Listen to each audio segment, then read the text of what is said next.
അത്യാവശ്യം കഴിഞ്ഞാൽ വീട്ടിൽ പോകണം. ആദരവായ പ്രവാചകൻ ഒരു യുദ്ധം കഴിഞ്ഞ് വരികയാണ്. ആര് പറഞ്ഞതാണിത്? സഹാബാക്കളുടെ സ്വഭാവം ഇതായിരുന്നു. അള്ളാന്റെ റസൂൽ ഒരു യുദ്ധം കഴിഞ്ഞ് വരികയാണ്. ഒരു സഹാബി കുതിരപ്പുറത്ത് എല്ലാവരെയും ഓവർടേക്ക് ചെയ്ത് പാഞ്ഞു പോവുകയാണ്. കുതിരയ്ക്ക് വല്ലാത്ത സ്പീഡ്. അള്ളാന്റെ റസൂൽ പുറകിൽ വരുന്നതേയുള്ളൂ. ആ സഹാബി എല്ലാവരെയും ഓവർടേക്ക് ചെയ്തുകൊണ്ട് കുതിരപ്പുറത്ത് പായുകയാണ്. എല്ലാവരും അത്ഭുതത്തോടെ നോക്കി, ഈ യുവാവ് എന്തിനാണ് ഇത്ര സ്പീഡിൽ പാഞ്ഞു പോകുന്നത്? അള്ളാന്റെ റസൂൽ ആ സഹാബിയുടെ പുറകെ എത്തി. എന്നിട്ട് അള്ളാന്റെ റസൂൽ ആ സഹാബിയെ വിളിച്ചു അത്രേ, ജാബിർ, അത് ജാബിർ റളിയല്ലാഹു തആല അൻഹു ആണ്. എവിടേക്കാണ് ജാബിറെ ഇത്ര സ്പീഡിൽ നീ കുതിര ഓടിക്കുന്നത്? ഒരു യുദ്ധം കഴിഞ്ഞിട്ട് റസൂലുള്ളാഹി പോവാൻ, ഒരു സഹാബി സർവരെ ഓവർടേക്ക് ചെയ്ത് കുതിരയെ ഭയങ്കര സ്പീഡിൽ പോകുന്നു. നമ്മൾ ചിലപ്പോ കണ്ടിട്ടില്ലേ, കാറിലൊക്കെ പോകുമ്പോ പുറകിൽ നിന്ന് ഒരു ആരവം കേൾക്കാം. ഈ കുറെ ചെറുപ്പക്കാർ വിളി പൂട്ട് കട്ട് ചെയ്ത ഒരു ബൈക്കിനകത്ത് ഈ വെടി കൊണ്ട് വെരുക്ക് പോണമാതിരി ഒരു പോൽ കാണും. സർവ്വ KSRTCയുടെയും പാണ്ടി ലോറിയുടെയൊക്കെ ഇടയിലെ കൂടെ അങ്ങോട്ടും മുളച്ച് ഇങ്ങോട്ടും മുളച്ചൊരു പോക്ക് പോണം കാണാം. ഇതെങ്ങോട്ട് പോണമെന്ന് അറിഞ്ഞു. ആ രീതിയിൽ ജാബിർ റളിയല്ലാഹു അൻഹു സർവരെ ഓവർടേക്ക് ചെയ്ത് കുതിരപ്പുറത്തൊരു പായല്. നബി തങ്ങൾ പുറകെ ചെന്നു, ജാബിറിനെ വിളിച്ചു, ജാബിറെ, ജാബിറെ, എവിടേക്കാ ഇത്ര ധൃതിയിൽ ഓടുന്നത്? ആ സമയത്ത് ജാബിർ റളിയല്ലാഹു അൻഹു പറഞ്ഞു, നബിയെ അത്യാവശ്യം കഴിഞ്ഞല്ലോ നബിയെ, അള്ളാന്റെ തിരുദൂതരെ ആവശ്യം കഴിഞ്ഞല്ലോ. എന്റെ വീട്ടിൽ എന്റെ ഭാര്യ എന്നെ കാത്തിരിക്കുകയാണ്. ഞാൻ എന്റെ വീട്ടിലേക്ക് പോവട്ടെ നബിയെ, എന്റെ വീട്ടിലേക്ക് ഞാൻ പോവട്ടെ നബിയെ. അള്ളാന്റെ റസൂൽ ജാബിർ നബിയെ അത്യാവശ്യം കഴിഞ്ഞല്ലോ, യുദ്ധമൊക്കെ കഴിഞ്ഞല്ലോ, ഇനിയിപ്പോ ഞാൻ നേരെ എന്റെ വീട്ടിലോട്ട് പോകട്ടെ നബിയെ. വീട്ടിലോട്ട് പോകാൻ വേണ്ടി ഞാൻ സ്പീഡിൽ പോവാൻ. അപ്പൊ അത്യാവശ്യം കഴിഞ്ഞാല് എന്ത് ചെയ്യണം? ഇതൊക്കെ ഹദീസാണല്ല, വെറുതെ പറഞ്ഞല്ല. ഒരു സന്തുഷ്ട കുടുംബം ഉണ്ടാകുന്ന ഇതൊക്കെ ഉണ്ടാവണം. ഇൻഷാ അല്ലാഹ് നിങ്ങൾ ഇന്നിത് കേൾക്കി, നാളെ ഇൻഷാ അല്ലാഹ് ഭാര്യ, ഖുർആനിലെ ഭാര്യ. ആദ്യം നമ്മുടെ ജീവിതത്തിൽ ഇങ്ങനെ ഒരു മാറ്റമൊക്കെ ഉണ്ടാകട്ടെ. അപ്പൊ അത്യാവശ്യം കഴിഞ്ഞാൽ നേരെ എവിടെ പോകണം? ജാബിർ തന്നെ അത്യാവശ്യം കഴിഞ്ഞ കുതിരയുടെ സ്പീഡിൽ പായുകയാണ്. അതുകൊണ്ട് നിങ്ങളൊക്കെ എന്ത് ചെയ്യണം? വ്യാഴാഴ്ച രാവിലത്തെ മദ്രസ കഴിഞ്ഞ് പള്ളിയിലെ ഇമാമ് ബൈക്ക് സ്റ്റാർട്ട് ചെയ്ത് 60 വിട്ടാൽ പുറകിൽ നിന്ന് വിളിക്കും, വഹറിനും കൂടെ നിന്നിട്ട് പോവാൻ പറയരുത്, അത്യാവശ്യം കഴിഞ്ഞ് മൂപ്പിലാൻ വീട്ടിൽ പോട്ടെ. അല്ല പിടിച്ച് നേരെ വീട്ടിലെത്തണം. സന്ധ്യയായി, ജോലിയൊക്കെ കഴിഞ്ഞു. അല്ലെങ്കിൽ വൈകുന്നേരം വരെ കടയൊക്കെ അടച്ചു. കട അടച്ചു കഴിഞ്ഞാൽ എന്ത് ചെയ്യണം? പിന്നീട് വർത്താനം പറഞ്ഞുകൊണ്ടിരിക്കാൻ പാടില്ല. നഹാ റസൂലുള്ളാഹി സ്വല്ലല്ലാഹു അലൈഹി വസല്ലം, കാന റസൂലുള്ളാഹി സ്വല്ലല്ലാഹു അലൈഹി വസല്ലം യക്റഹുൽ കലാമ ബഅദൽ ഇശാ. ഇശാ നമസ്കാരം കഴിഞ്ഞിട്ട് വെറുതെ പാഴ്വർത്താനം പറഞ്ഞിട്ടിരിക്കുന്നതിന് റസൂലുള്ളാഹി വല്ലാതെ വെറുത്തിരുന്നുവത്രേ. ഇശാ നിസ്കാരം കഴിഞ്ഞിട്ട് പിന്നെ വീട്ടിൽ പോകേണ്ട സമയമുള്ളൂ. പിന്നെയും വെളിയിലിരുന്നിട്ട് പിള്ളേർക്ക് ഒരു സൈസ് പരിപാടിയുണ്ട് ആളുകൾക്ക്, വെറുതെ രാക്കഥകൾ പറഞ്ഞിരിക്കും. നഹാ റസൂലുള്ളാഹി സ്വല്ലല്ലാഹു അലൈഹി വസല്ലം അനി സമുരി, അള്ളാഹുവിന്റെ പ്രവാചകൻ രാക്കഥ പറഞ്ഞിരിക്കുന്നതിന് റസൂലുള്ളാഹി വെറുത്തിരുന്നു. പിന്നെ നേരെ വീട്ടിൽ പോകണം. സന്ധ്യയായി, ജോലിയൊക്കെ കഴിഞ്ഞു. പിന്നെ ഈ മംഗലപുരം ജംഗ്ഷനിലൂടെ കറങ്ങി നടക്കാതെ സന്ധ്യ കഴിഞ്ഞാൽ നേരെ എവിടെ പോകണം? വീട്ടിൽ പോകണം. സഹോദരിമാർ ഈ ഉസ്താദിന്റെ വാത് കേട്ട് നാളെ ഇങ്ങനെ 7 മണിക്ക് വരും, സീരിയലും കാണാൻ പറ്റില്ല. ഇങ്ങനെ ജംഗ്ഷനിൽ നിൽക്കണോണ്ടാണ് ഒന്ന് കാണാൻ പറ്റണത്. ഇനി ഉസ്താദ് പറയാനനുസരിച്ച് സുന്നത്താന്നും പറഞ്ഞ് വരും, അതിനൊപ്പം കാണാനും പറ്റൂല. എങ്ങനെ കാണണം? നമ്മുടെ വീട് ഖുർആന്റെ വീടാകണോ? നമ്മുടെ വീട് ഖുർആന്റെ വീടാകണോ? ആ വീടാകണമെങ്കിൽ ഇങ്ങനെ ആയേ പറ്റൂ. സഹോദരങ്ങളെ, ഇന്നത്തെ ആമുഖം ഞാൻ അവസാനിപ്പിക്കട്ടെ. അള്ളാഹുവിന്റെ ഖുർആൻ ഒരു വീടിനെ കുറിച്ച് ഖുർആനിൽ പറഞ്ഞു. ഏത് വീടാണെന്നറിയുമോ? ആ വീട് ലോകത്തിലെ പ്രമാണിയുടെ വീടല്ല. എന്റെ ശബ്ദം കേൾക്കാൻ ഇവിടെ തിങ്ങിക്കൂടിയ മംഗലപുരത്ത് ഓരോ ഗൃഹനാഥന്മാരോട് ഞാൻ പറയുകയാണ്, സഹോദരങ്ങളെ, നിങ്ങളുടെ വീട് ഈ വീടായി മാറണം. ഈ ഖുർആൻ പറഞ്ഞ വീടായി മാറണം. ഏത് വീടാണെന്നറിയുമോ? ആ ഖുർആനിൽ പറഞ്ഞ വീട് സൂറത്തുൽ ഹശ്റിൽ ഒരു വീടിനെ കുറിച്ച് പറഞ്ഞു. ആ വീട് ഏത് വീടാണെന്നറിയുമോ? അത് ഹിന്ദുജയുടെ വീടല്ല, അംബാനിയുടെ വീടല്ല, ലോകത്തിലെ ഏറ്റവും വലിയ കോടിപതിയായ സാക്ഷാൽ ബിൽ ഗേറ്റ്സിന്റെ വീടല്ല, 2222 ശീതീകരിച്ച റൂമുള്ള ബ്രൂണേ നദിക്കരയിൽ കിടന്നിറങ്ങുന്ന സാക്ഷാൽ ബ്രൂണേ സുൽത്താന്റെ വീടല്ല. ഈ വീട് ഏത് വീടെന്നറിയുമോ? ആ വീട് മേഞ്ഞിരുന്നത് ഈത്തപ്പന മരത്തിന്റെ ഓല കൊണ്ടാണ്. അതിന് ചുവരില്ലായിരുന്നു, ഈത്തപ്പന മരത്തിന്റെ ഓല തന്നെ ചുവരായി മാറി. മണൽത്തരികളിൽ അവര് കിടന്നിറങ്ങി. എന്റെ പ്രിയപ്പെട്ട പെങ്ങളെ, ആ വീട് ആരുടെ വീടാണെന്നറിയുമോ? ആ വീടാണ് ഉമ്മു സലമ റളിയല്ലാഹു അൻഹയുടെ വീടായിരുന്നു. അത് അബൂ തൽഹയുടെ വീടായിരുന്നു. അത് എന്റെ ചെറുപ്പക്കാരാ, അനസ് റളിയല്ലാഹു അൻഹുവിന്റെ വീടാണ്. ആ വീട്ടിലെ ഗൃഹനാഥൻ അബൂ തൽഹയാണ്. ആ വീട്ടിലെ ഗൃഹനാഥ ഉമ്മു സലമയാണ്. ആ വീട്ടിലെ മക്കൾ ആരെന്നറിയുമോ? അനസാണ്, ഉമൈറാണ് റളിയല്ലാഹു തആല അൻഹുമാ. ആ വീട് ഖുർആന്റെ വീടായെങ്കിൽ ഇനി നാം സംസാരിക്കുന്നതിനെ കുറിച്ചാണ്. അബൂ തൽഹ റളിയല്ലാഹു തആല ഒരു ദിവസം ഇശാ നമസ്കാരം കഴിഞ്ഞ് റസൂലുള്ളാഹിയുടെ അടുക്കൽ നിന്ന് വരികയാ. ഉമ്മു സലമ റളിയല്ലാഹു അൻഹാ. ആരാ ഉമ്മു സലമ എന്നറിയുമോ പെങ്ങളെ? എന്റെ ശബ്ദം കേൾക്കാനെത്തിയ പ്രിയപ്പെട്ട പെങ്ങളെ, ആരാ ഉമ്മു സലമ? സുഭിക്ഷതയിൽ ജീവിച്ച പെണ്ണല്ല, കട്ടപ്പാടുകളുടെ നടുവിൽ പിറന്ന പെണ്ണാണ്. ഉമ്മു സലമയ്ക്ക് ചരിത്രത്തിൽ ഒരു അപരനാമമുണ്ട്, അതാണ് കണ്ണുനീർ പോളക്കാരി. ഉമ്മു സലമയെ ചരിത്രത്തിൽ വിശേഷിപ്പിക്കുന്നത് കണ്ണുനീർ പോളക്കാരി എന്ന് പറഞ്ഞാൽ ജീവിതത്തിന്റെ ദുരന്തം കാരണത്താൽ കരഞ്ഞ് കരഞ്ഞ് കണ്ണുനീർ പോള വീർത്തു തടിച്ചു പോയ ഒരു പെണ്ണുണ്ടെങ്കിൽ അത് കണ്ണീർ കടലേ ബീവി ഉമ്മു സലമ. ജീവിതത്തിൽ കരഞ്ഞ് കരഞ്ഞ് ദുരിതങ്ങൾ ഏറ്റുവാങ്ങി കരഞ്ഞ് കരഞ്ഞ് കണ്ണുപോലും കലങ്ങിപ്പോയ പെണ്ണ് കണ്ണുനീർ പോളക്കാരി ഉമ്മു സലമ. പക്ഷേ ആ കണ്ണുനീര് വീണ് കുതിർന്ന വീട്ടിലേക്ക് മലക്കുകൾ ഇറങ്ങി വന്നു. അള്ളാഹുവിന്റെ ഖുർആൻ ആ വീടിനെ ലോകത്തിന്റെ മുമ്പിൽ പരിചയപ്പെടുത്തി കൊടുത്തു. അബൂ തൽഹ വരുന്നതിനകത്ത് ഉമ്മു സലമ നിൽക്കുകയാണ്. അബൂ തൽഹ റളിയല്ലാഹു അൻഹു കൂടെ മകനായ അനസ് റളിയല്ലാഹു അൻഹു ഉണ്ട്. അവര് രണ്ടുപേരും ഇശാ കഴിഞ്ഞ് വരുന്നതിനകത്ത് ഉമ്മു സലമ ഉമ്മറപ്പടിയിൽ കാത്തു നിൽക്കും. വെറുതെ സംഭവത്തിന്റെ കൊഴുപ്പിന് വേണ്ടി പറയുന്നതല്ല. കാരണം ഉമ്മു സലമ റളിയല്ലാഹു അൻഹാ അബൂ തൽഹ വന്നാൽ ഉടനെ ചോദിക്കും, അള്ളാന്റെ റസൂൽ ഇത് എന്നൊക്കെ ഹദീസുകൾ പഠിപ്പിച്ചു, അള്ളാന്റെ റസൂൽ ഏതൊക്കെ ആയത്തുകളാണെന്ന് പഠിപ്പിച്ചു തന്നത്. അത് പഠിപ്പിച്ചു തരാതെ ഉമ്മു സലമ കിടക്കുകയില്ല. വെറുതെ അല്ല സഹോദരങ്ങളെ ആ വീട് ഖുർആന്റെ വീടായത്. ഏതെങ്കിലും പെണ്ണ് ചോദിക്കുമോ? വെള്ളിയാഴ്ച പ്രിയപ്പെട്ട ഭർത്താവ് നിസ്കാരം കഴിഞ്ഞ് വരുമ്പോ ഇന്ന് പള്ളിയിലെ ഇമാമി എന്താണ് പ്രസംഗിച്ചത്, ഏത് സുന്നത്ത് നോമ്പാണ് പറഞ്ഞതെന്ന് ചോദിച്ചിട്ട് ആ ഭർത്താവിന് ഭക്ഷണം വിളമ്പി കൊടുക്കുന്ന പെണ്ണ് ഏത് വീടിന്റെ പെണ്ണാണ്? പെണ്ണാണല്ലോ വീടിന്റെ വിളക്ക്, പെണ്ണാണല്ലോ വീടിന്റെ കെടാവിളക്ക്. അല്ലുമ്മു അഹഖുലി തർബിയത്തിൽ ഔലാദ്, മക്കളുടെ വഴികാട്ടിയും ഉമ്മയുമാണല്ലോ. ഉമ്മു സലമ അങ്ങനെയല്ല. അബൂ തൽഹ വന്നാൽ ചോദിച്ചിട്ടേ കിടക്കാറുള്ളൂ. അങ്ങനെ അബൂ തൽഹ റളിയല്ലാഹു അൻഹു വരുമ്പോ അന്ന് അവരുടെ കൂടെ മൂന്നാമതൊരാളുണ്ട്. വിഷം നുട്ടിയ വയറുമായി ഒരു പാവപ്പെട്ടവൻ കൂടെ വരികയാണ്. ഉമ്മു സലമ ഞെട്ടിപ്പോയി. ആരാണ് കൂടെ വരുന്നത്? അബൂ തൽഹയോട് ചോദിച്ചു, എന്താണിത്? അബൂ തൽഹ റളിയല്ലാഹു അൻഹു ഉമ്മു സലമയെ വീടിന്റെ ഉള്ളിലോട്ട് വിളിച്ചു. എന്നിട്ട് ചോദിച്ചു, ഉമ്മു സലമ, ഇശാ നിസ്കാരം കഴിഞ്ഞപ്പോ അള്ളാഹുവിന്റെ റസൂൽ എന്നോട് പറഞ്ഞു, അബൂ തൽഹ ഇന്നൊരു മുസാഫിർ പള്ളിയിലുണ്ട്, അയാൾ ഭക്ഷണം കഴിച്ചിട്ട് ദിവസങ്ങളായി, അയാൾക്കൊരു നേരം ഭക്ഷണം കൊടുക്കുമോ അബൂ തൽഹ? അള്ളാഹുവിന്റെ റസൂൽ പറഞ്ഞപ്പോൾ എനിക്ക് നിരാകരിക്കാൻ കഴിഞ്ഞില്ല.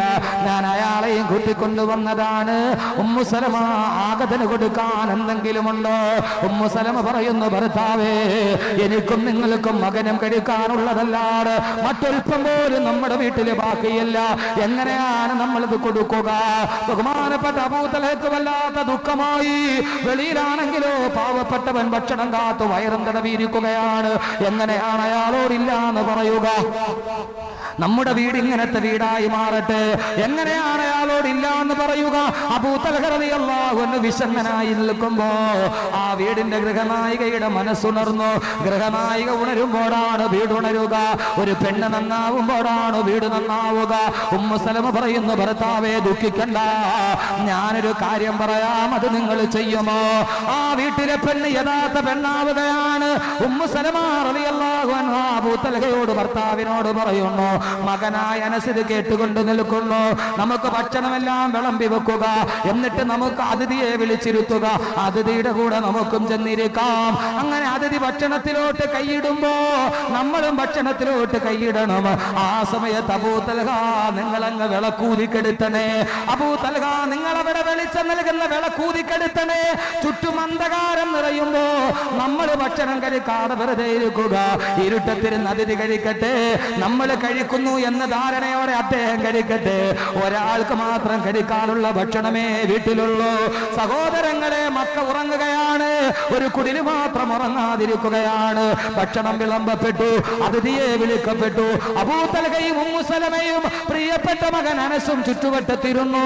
അതിഥി ഭക്ഷണം കഴിക്കാൻ പോകുമ്പോ പെട്ടെന്നതാ അബൂ തൽഹയോട് ഉമ്മു സലമ ആംഗ്യം കാണിച്ചു. അബൂ തൽഹ റളിയല്ലാഹു അൻഹു വെളിച്ചം കൊടുക്കുന്ന വിളക്കൂതിക്കെടുത്തി. ചുറ്റുഭാഗത്തും അന്ധകാരം പടരുകയാണ്. ആ സമയത്ത് അതിഥി ഒന്നും അറിയാതെ കഴിക്കുകയാണ്.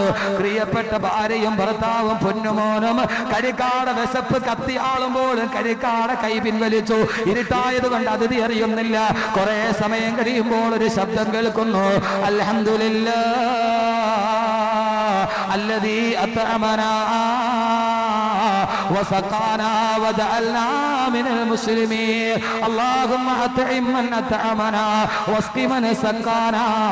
അല്ലാഹുമ്മഗ്ഫിർ ലഹും വർഹംഹും വബാരിക് ലഹും ഫീമാ റസഖ്തഹും. അല്ലാഹുവേ, അൽഹംദുലില്ലാഹ്, സർവസ്തുതിയും നിനക്കാണ് തമ്പുരാനെ. അല്ലാഹുവേ, പടച്ചവനെ, എനിക്ക് ഭക്ഷണം നൽകിയവർക്ക് നീ ഭക്ഷണം കൊടുക്കണേ. എനിക്ക് വെള്ളം തന്നവർക്ക് നീ കുടിപ്പിക്കണേ.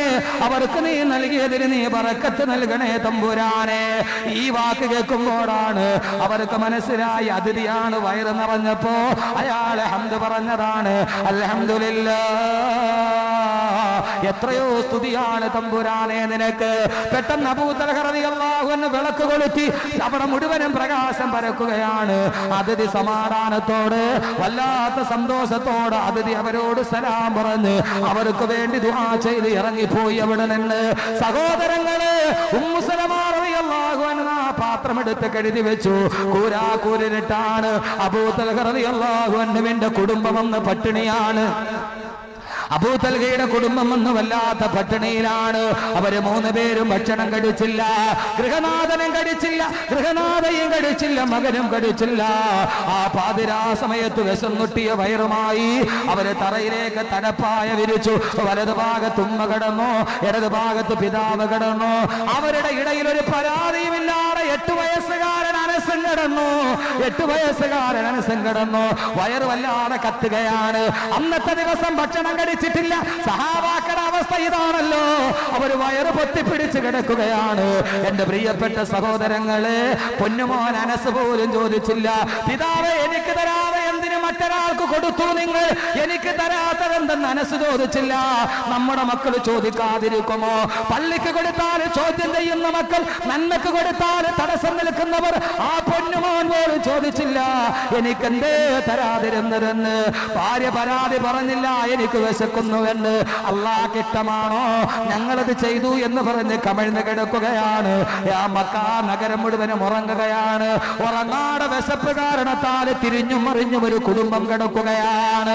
നമുക്കറിയാമല്ലോ, വിശപ്പ് വല്ലാതെ കൂടിയാൽ പിന്നെ ഉറക്കം വരില്ല. തിരിഞ്ഞും മറിഞ്ഞും കിടക്കുകയാണ്. മദീന നഗരത്തിൽ മുഴുവനും ആ കുടുംബം പാട്ടാവുകയാണ്. രാവിലെ പെട്ടെന്നതാ സുബഹിയുടെ ബാങ്ക് കേട്ടു. അബൂ തൽഹ റളിയല്ലാഹു അൻഹു മകനെ വിളിച്ചു, അനസേ എഴുന്നേൽക്കുക, പള്ളിയിലേക്ക് പോകാം. അനസേ, വിഷം നൊട്ടിയ വയറുമായി പൊന്നുമോൻ എഴുന്നേറ്റു. ഉപ്പാന്റെ കയ്യും പിടിച്ചു നടക്കുകയാണ്. പോകുന്ന വഴിയിൽ അനസ് പറയുന്നു, ഉപ്പാ എന്റെ കാലുകൾ തളരുന്നു, ഭക്ഷണം കഴിക്കാതെ വിശക്കുന്നു ഉപ്പാ, എന്റെ കാല് തളരുന്നു ഉപ്പാ. അബൂ തൽഹ റളിയല്ലാഹു അൻഹു മകനെയും വിളിച്ച് അല്ലാഹുവിന്റെ റസൂലിന്റെ മസ്ജിദുൻ നബവിയിലെത്തി. സുബഹി നമസ്കാരം പ്രവാചകന്റെ ഇമാമത്തിന്റെ കീഴിൽ നിർവഹിച്ചു. അല്ലാഹുവിന്റെ റസൂലിന്റെ അടുക്കൽ വന്ന് ആരോടും പറയാതെ വിശന്നൊട്ടിയ വയറുമായിട്ട് അബൂ തൽഹ ഇരിക്കുകയാണ്. എങ്ങനെയാണ് ഖുർആനിലെ വീട് രൂപാന്തരപ്പെടുന്നതെന്ന് കേൾക്കുക. ഒരേ മനസ്സുള്ളവർ കുടുംബത്തിൽ താമസിച്ചപ്പോൾ അത് ഖുർആനിലെ വീടായി. അല്ലാഹുവിന്റെ റസൂൽ സലാം വീട്ടി. അല്ലാഹുവിന്റെ റസൂൽ സലാം വീട്ടിയ ഉടനെ അല്ലാഹുവിന്റെ റസൂൽ തിരിഞ്ഞു നിന്ന് ചോദിച്ചു, അത്രേ, ഐന അബാ തൽഹ, എവിടെ അബൂ തൽഹ? എവിടെ എവിടെ അബൂ തൽഹ? എവിടെ അബൂ തൽഹ? എവിടെ? ആ സമയത്ത് വിഷം നുട്ടിയ വയറുമായിട്ടിരിക്കുന്ന അബൂ തൽഹ റളിയല്ലാഹു അൻഹു എഴുന്നേറ്റ് പറഞ്ഞു, നബിയേ അനയാ റസൂലല്ലാഹ്, ഞാനുണ്ട് നബിയേ. അബൂ തൽഹ ഇവിടെയുണ്ട് നബിയേ. അല്ലാഹുവിന്റെ റസൂൽ അബൂ തൽഹ റളിയല്ലാഹു അൻഹു എന്തിനാണ് റസൂൽ തന്നെ തിരക്കുന്നതെന്നറിയാതെ എഴുന്നേറ്റ് നിൽക്കുമ്പോ പള്ളിയിൽ തിങ്ങിക്കൂടിയ 10,000ങ്ങളുടെ നടുവിൽ വെച്ച് അല്ലാഹുവിന്റെ റസൂൽ ചന്ദ്രനേക്കാൾ ശോഭയുള്ള വദനത്തിൽ നിന്ന് പറയുന്നു, അബൂ തൽഹ, ഇന്നലെ നിന്റെ വീട്ടിൽ പാതിരാത്രിയിൽ നടന്ന അതിഥി സൽക്കാരം അത് അല്ലാഹുക്ക് വല്ലാതെ ഇഷ്ടപ്പെട്ടു പോയി അബൂ തൽഹ. നിന്റെ അതിഥി സൽക്കാരം അല്ലാഹുക്ക് വല്ലാതെ ഇഷ്ടപ്പെട്ടു പോയി അബൂ തൽഹ. അബൂ തൽഹ അത്ഭുതപ്പെട്ടു പോയി. ആരും അറിയാത്തത് അല്ലാഹുവിന്റെ റസൂൽ എങ്ങനെയാണ് അറിഞ്ഞത്? ആരും അറിയാത്തത് അല്ലാഹുവിന്റെ റസൂൽ എങ്ങനെയാണ് അറിഞ്ഞത്? അബൂ തൽഹ വിശപ്പ് സഹിക്കാതെ ചോദിച്ചു പോയി, അല്ലാഹുവിന്റെ റസൂലേ, അങ്ങ് അക്കാര്യം അറിഞ്ഞോ നബിയേ? അക്കാര്യം അങ്ങ് അറിഞ്ഞോ നബിയേ? അല്ലാഹുവിന്റെ റസൂൽ പറഞ്ഞു, അബൂ തൽഹ, ഞാൻ മാത്രമല്ല അറിഞ്ഞത്, ജിബ്രീലും അറിഞ്ഞു, അല്ലാഹു അറിഞ്ഞു, ജിബ്രീൽ അറിഞ്ഞു, ലക്ഷക്കണക്കിന് മലക്കുകളും അറിഞ്ഞു. അബൂ തൽഹ, നീ ഇന്നലെ രാത്രി നീയും നിന്റെ ഭാര്യയും നിന്റെ മകനും അതിഥിക്ക് കൊടുത്തിട്ട് വിഷം മുട്ടിയ വയറുമായി നിന്റെ ചെട്ടക്കുടലിൽ കമിഴ്ന്ന് കിടന്നിട്ട് നിങ്ങൾ വിശപ്പടക്കാൻ കഴിയാതെ പൊട്ടിക്കരയുമ്പോ അബൂ തൽഹ, നിന്റെ വീട് കാണാൻ ലക്ഷക്കണക്കിന് മലക്കുകൾ ഭൂമിയിലേക്ക് വന്നു. അബൂ തൽഹ, ഇന്നലെ നിന്റെ കുടിലിന്റെ വെളിയിൽ ഒരു വല്ലാത്ത തിരക്കായിരുന്നു. ആ തിരക്ക് നീ അറിഞ്ഞോ അബൂ തൽഹ? ലക്ഷക്കണക്കിന് മലക്കുകൾ നിന്റെ വീട് കാണാൻ തിക്കും തിരക്കും കൂട്ടുകയായിരുന്നു. മലക്കുകൾ വല്ലാതെ ഇഷ്ടപ്പെട്ടു പോയി. അബൂ തൽഹ, രാവിലെ സുബഹിന്റെ പ്രഭാതം വിടരുന്നത് വരെ മലക്കുകൾ നിന്റെ കുടിലിൽ പട്ടിണി കിടക്കുന്ന നിന്നെ കാണാ, ഉള്ളത് മുഴുവനും മറ്റുള്ളവന് കൊടുത്തിട്ട് പട്ടിണി കിടന്നുറങ്ങുന്ന നിന്നെ കാണാൻ ഒന്നോർത്ത് നോക്കു സഹോദരങ്ങളെ. ഒരു നഗരം മുഴുവനും കിടന്നുറങ്ങുന്നു. അവിടെ ഒരു കുടിലിൽ വെളിച്ചം തിളഞ്ഞു നിൽക്കുന്നു. ഒരു ഭാര്യയും ഭർത്താവും മകനും മറ്റുള്ളവന് വിളമ്പി കൊടുത്തിട്ട് കമിഴ്ന്ന് കിടന്നിട്ട് പള്ള ഭൂമിയിലെ കൊട്ടിച്ചു വെച്ച് കിടന്നുറങ്ങുന്നു. അവരെ കാണാൻ മലക്കുകൾ ഇറങ്ങുന്നു.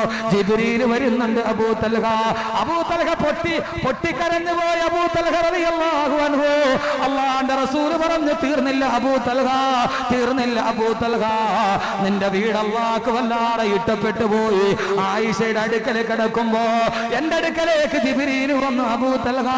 എന്നിട്ട് എന്നോട് പറഞ്ഞു, നബി അങ്ങറിഞ്ഞോ അങ്ങയുടെ അനുയായികൾ 3 പേര് പട്ടിണി കിടക്കുന്ന നബിയെ? ഞാൻ ആയിഷയുടെ അടുക്കൽ കിടക്കുകയാണ്. എന്നോട് പറഞ്ഞു 3 പേര് പട്ടിണി കിടക്കുന്ന നബിയെ ഒരു വീട്ട്. അറിഞ്ഞോ നബിയെ? അല്ലാഹുവിന്റെ ഖുർആന്റെ ആയത്തിറങ്ങിയ അബൂ തൽഹ, ഇന്നലെ നീ പട്ടിണി കിടന്നപ്പോ നിന്റെ വീട് അല്ലാഹു ആയത്തിൽ ഉൾപ്പെടുത്തിയ അബൂ തൽഹ. അല്ലാഹുവിന്റെ റസൂൽ ആയത്തോതി കേൾപ്പിക്കുന്നു, അബൂ തൽഹ, വല്ലദീന തബവ്വഉ الدار والإيمان من قبلهم يحبون من هاجر إليهم ولا يجدون في صدورهم حاجة مما أوتوا ويؤثرون على أنفسهم ولو كان بهم خصاصة ومن يوق شح نفسه فأولئك هم المفلحون. സൂറത്തുൽ ഹശ്റിൽ ആയത്തിറങ്ങി അബൂ തൽഹ, വല്ലദീന തബവ്വഉ الدار, തങ്ങളുടെ വീടിനെ തയ്യാറാക്കി വെച്ചവർ, വല്ലദീന തബവ്വഉ, തയ്യാറാക്കി വെച്ചവർ, അദ്ദാറ, തങ്ങളുടെ വീടിനെ. ഈ അദ്ദാർ ഏതെന്നറിയുമോ? ഖുർആനിൽ അല്ലാഹു സൂര്യനെ കുറിച്ച് പറഞ്ഞു, ചന്ദ്രനെ കുറിച്ച് പറഞ്ഞു, അണുക്കളെ കുറിച്ച് പറഞ്ഞു, അമീബയെ കുറിച്ച് പറഞ്ഞു, നക്ഷത്രത്തെ കുറിച്ച് പറഞ്ഞു, താരാപഥത്തെ കുറിച്ച് പറഞ്ഞു, ഗാലക്സിയെ കുറിച്ച് പറഞ്ഞു, സമുദ്രത്തെ കുറിച്ച് പറഞ്ഞു, മാമലകളെ കുറിച്ച് പറഞ്ഞു, മാമയിലുകളെ കുറിച്ച് പറഞ്ഞു, കാടിനെ കുറിച്ച് പറഞ്ഞു, തരുക്കളും താരകങ്ങളും പറഞ്ഞു. അക്കൂട്ടത്തിൽ അല്ലാഹു പറഞ്ഞു ഒരു വീടിനെ കുറിച്ച്. ആ വീടാണ് വല്ലദീന തബവ്വഉ الدار. അദ്ദാർ ഏതെന്നറിയുമോ? ദാർ ഉമ്മി സലമ. ആദ്ദാർ ഉമ്മു സലമയുടെ വീടാണ്. സഹോദരങ്ങളെ, ആ വീട് ആരുടെ വീടെന്നറിയുമോ? ആ വീടാണ് ദാറു അബീ തൽഹ. അത് അബൂ തൽഹയുടെ വീടാണ്. ചെറുപ്പക്കാരാ, വീട് ആരുടെ വീടാണെന്നറിയുമോ? അതാണ് ദാറു അനസ്. അനസിന്റെ വീടാണത്. അനസിന്റെ വീടാണത്. എത്രയോ അനസുമാരും എത്രയോ തൽഹമാരും എത്രയോ ഉമ്മു സലമമാരും ഇന്നും ലോകത്തുണ്ട്. പക്ഷേ ഉമ്മു സലമയുടെ വീട് വീട്, അബൂ തൽഹയുടെ വീട് വീട്, അനസിന്റെ വീട് വീട്. വീട്. ആ വീട്ടിലേക്ക് രാത്രിയിൽ മലക്കുകളുടെ പാരാവാരം പോലെ പരന്നൊടുകുന്ന മലക്കുകൾ ഇറങ്ങിയ വീട്. അതുകൊണ്ട് സഹോദരങ്ങളെ, നമ്മുടെ വീട് ഖുർആന്റെ വീടാകണം. നമ്മുടെ കുടുംബം ഖുർആന്റെ കുടുംബമാകണം. ഒന്നാലോചിച്ചു നോക്ക്. ഭാര്യയും ഭർത്താവും മക്കളും ഒരേ മനസ്സോടെ കിടന്നുറങ്ങിയപ്പോ ആ വീട്ടിലേക്ക് മലക്കുകൾ വന്നെങ്കിൽ, എന്റെ പ്രിയപ്പെട്ട ചെറുപ്പക്കാരാ, പാതിരാ സമയത്ത് കള്ളും കുടിച്ചിട്ട് വീട്ടിൽ പോയി കിടന്നുറങ്ങിയ നിന്റെ വീട്ടിൽ അള്ളാന്റെ മലക്കിറങ്ങുമോ? നീ പലിശ മേടിച്ച് തിന്നാല് നിന്റെ വീട്ടിൽ മലക്കിറങ്ങുമോ? അള്ളാന്റെ മലക്ക് വൈകുന്നേരം കള്ളും കുടിച്ചിട്ട് ആ കള്ളു വയറ്റിൽ കിടക്കുന്ന അവസ്ഥയിൽ വീട്ടിലൊരു റൂമിലെങ്ങാനും ഒരു കള്ളുകുടിയനുണ്ടായാൽ വല്ലാഹി ആ വീട്ടിൽ മലക്കിറങ്ങില്ല. പലിശ മേടിക്കുന്നവനാണോ മലക്കിറങ്ങില്ല. നിന്റെ പോക്കറ്റിൽ ലോട്ടറിയാണോ മലക്കിറങ്ങില്ല. എന്റെ സഹോദരങ്ങളെ, എങ്ങനെയാ നമ്മുടെ വീട്ടിൽ മലക്കിറങ്ങുന്നത്? നമ്മുടെ കുടുംബം മലക്കുകൾക്ക് വരാനുള്ള കുടുംബമാകുമോ? അങ്ങനത്തെ കുടുംബമാകുമ്പോഴാണ് ഖുർആന്റെ കുടുംബമാവുക. അങ്ങനത്തെ കുടുംബമാകുമ്പോഴാണ് കുടുംബമാവുക. അള്ളാഹു മനസ്സിലാക്കാൻ തൗഫീഖ് നൽകട്ടെ. വീട്ടിൽ ഖുർആനിൽ ഒരു വീട്, വല്ലദീന തബവ്വഉ ഉദ്ദാറ.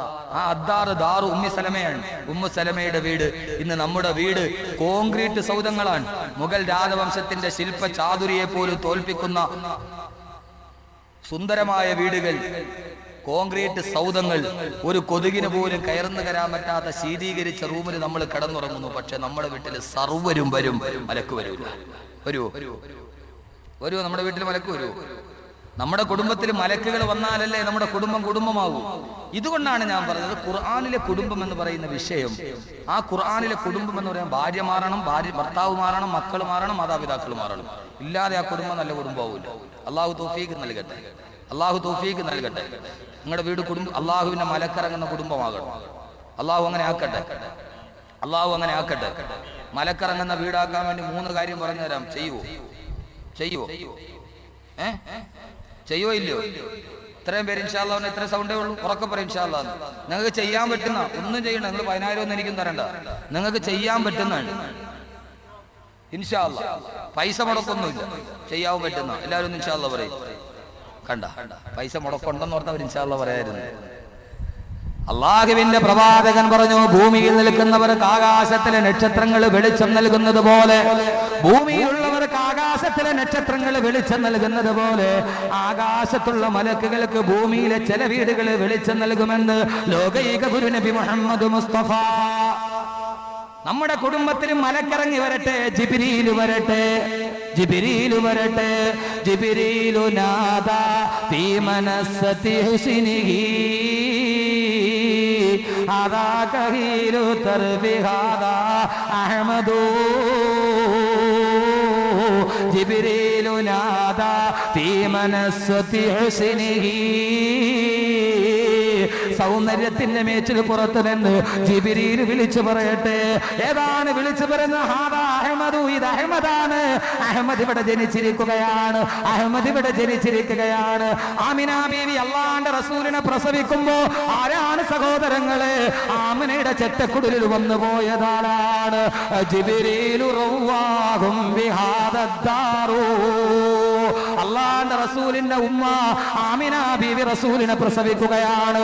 ഇത് ബുദ്ധിയുള്ളവർക്കേ മനസ്സിലാകൂ, മനസ്സിന് തിന്മയില്ലാത്തവർക്കേ മനസ്സിലാകൂ. അഖിലദിൽന സമസ്താകെ വെറും ബുദ്ധി കൊണ്ട് കരുതുന്നവർക്കത് മനസ്സിലാവില്ല. അല്ലാഹുവിന്റെ റസൂൽ ആമിനയുടെ വീട്ടിൽ പ്രസവിക്കപ്പെടുകയാണ്. വാനലോകത്ത് നിന്ന് മലക്കുകൾ ഇറങ്ങുകയാണ്. ആരാണ് വരുന്നതെന്നറിയുമോ? ജിബ്രീലാണ് നായകൻ.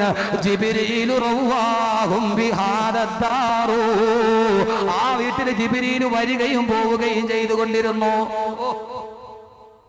ജിബ്രീൽ വരികയല്ല, പിന്നെയോ ആമിന ബീവി പ്രസവിക്കുന്നു. എന്റെ പെങ്ങളെ, ലോകത്ത് എത്ര പ്രസവം നടക്കുന്നു നമ്മുടെ വീട്ടിൽ. വരുമോ ജിബ്രീൽ? എന്റെ ജിബ്രീൽ വരൂലേ? വരും. അലൈഹിസ്സലാം ജിബ്രീൽ വരും. അള്ളാഹു പറഞ്ഞു വിടും.